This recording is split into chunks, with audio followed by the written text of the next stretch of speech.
Welcome to Module 11, Talking to Taxpayers. This module is broken up into 4 short videos.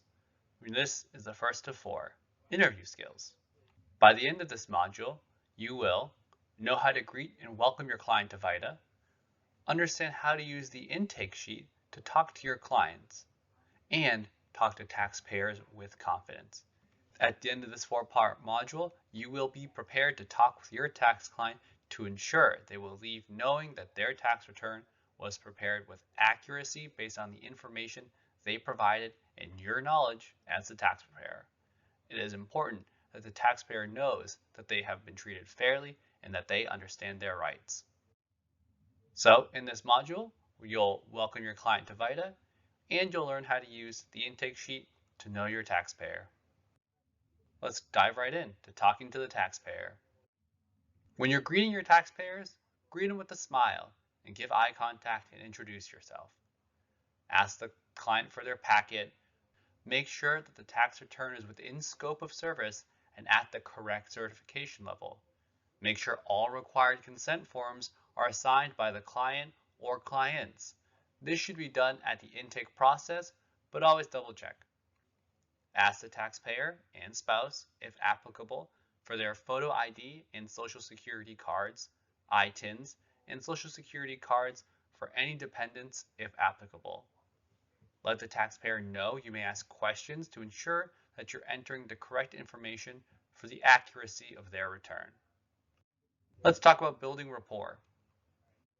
Ask the taxpayers how they're doing. If they have family with them, greet the family members. Ask the family members how they are doing. Use the taxpayer's name in your conversations. You are more likely to get a positive response when you use the person's name to whom you are talking with. Always be a good listener. Make eye contact and respond with verbal cues to show the taxpayer you hear what they are saying. When you're talking with the taxpayer, don't leave the conversation too quickly. If the client mentions a child graduating high school, pick up on the cue and dig a little deeper. Ask if the child will be attending college. If so, what college? Use just enough conversation to let the taxpayer know that they are important during the time that they are spending with you as a tax preparer.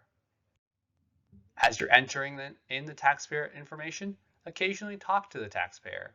As you can see from this example, there are multiple interactions that you can do, but you always want to be friendly and confident in engaging your taxpayer. Now, let's talk about being confident in your conversation. Speak with the taxpayers in a slow voice and a tone that is not loud. The taxpayer will be able to hear and understand what you are saying. Don't rush your responses. Give the taxpayer time to complete their response to your questions. Do your best to eliminate filler words like and like, and be relaxed when talking to the taxpayer. If you are tense, this will appear in your body language and your tone of voice. Let's dive right into the third example. Prepare. John, based on your son's birthday, he's not eligible anymore for the child tax credit. The IRS requires the child to be under the age of 17 to receive this credit. Well, a friend told me that I can claim him up to age 24. Your friend may have gotten confused about the education credit. This credit will be based on your filing status, student enrollment status, adjusted gross income, who paid college expenses, and other factors. If your son decides to attend college, we would be happy to help you with this filing. Thanks, Joyce, for giving me the correct information. If my son decides to attend college, I will let you know. Where can I learn more about this? You can go to irs.gov and search education credits. Remember to talk to the taxpayer with confidence and in a professional, friendly manner. Be relaxed. This will help the taxpayer be at ease and trust your information.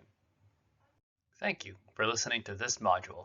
Up next, Module 11B, Explaining the Return.